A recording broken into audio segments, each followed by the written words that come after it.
नमस्कार मित्रांनो, मी प्रदीप तारमळे आपणा सर्वांचे एका नवीन व्हिडिओमध्ये सहर्ष स्वागत करतो आहे.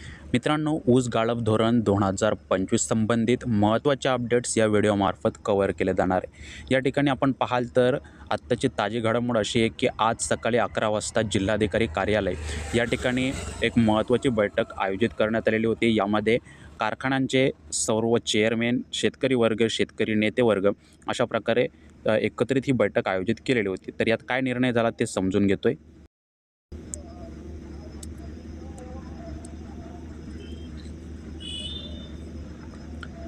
आपण चॅनेल सबस्क्राईब केलं असेल आता पुढे जाल तर ही संपूर्ण जी बैठक आयोजित केलेली होती या बैठकीमध्ये सरता शेवटी काय निर्णय झाला हे इथे समजून घेण्याचा प्रयत्न केला जातोय.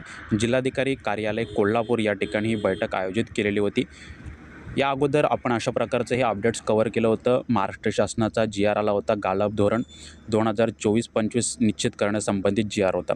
ते माहिती आपण कव्हर केलेली आहे. माहिती पाहिली नसेल तर डिस्क्रिप्शन बॉक्समध्ये लिंक दिलेली आहे. आता पुढे जाल तर जिल्हाधिकारी कार्यालय कोल्हापूर या ठिकाणी सर्व जी बैठक झाली या बैठकीमध्ये प्रमुख मागणी अशी होती की शेतकरी बांधवांना 3,700 रुपये प्रतिटन पहिली उचल प्राप्त झाली पाहिजे. या संपूर्ण प्रमुख मागणीवरती स्वाभिमानी शेतकरी संघटनेचे नेते वर्ग असतील, शेतकरी वर्ग असतील यांनी जोर लावून धरला होता आणि त्यासाठी कारखान्याचे जे काही चेअरमॅन वर्ग असतील त्यांना या ठिकाणी बैठकीस बोलवले होते, जेणेकरून या संपूर्ण विषयावर चर्चा करून हा जे प्रश्न आहे हा प्रश्न मार्गी लावता येईल.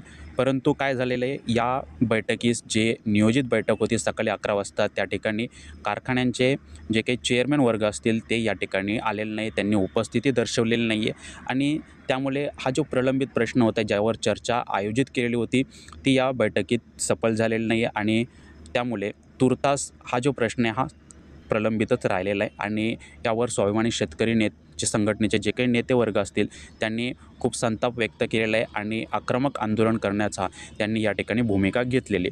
तर आता पुढे काय होईल ते इथे पाहणं बंधनकारक ठरणार आहे. तुर्तास जे महत्त्वाचे अपडेट्स होते, जी प्राथमिक माहिती होती ती आपल्यापर्यंत पोहोचवण्याचा एक प्रामाणिक प्रयत्न या व्हिडिओमार्फत आपण इकडे करत आहोत. ठीक आहे, व्हिडिओ आवडला असेल इतरांपर्यंत पोहोचवा जेणेकरून त्यांच्या कन्सेप्ट देखील या ठिकाणी क्लिअर होतील आणि त्यांना देखील हे हेल्पफुल ठरेल. भेटणार आहोत पुढे नवीन माहितीसह. जय हिंद, धन्यवाद.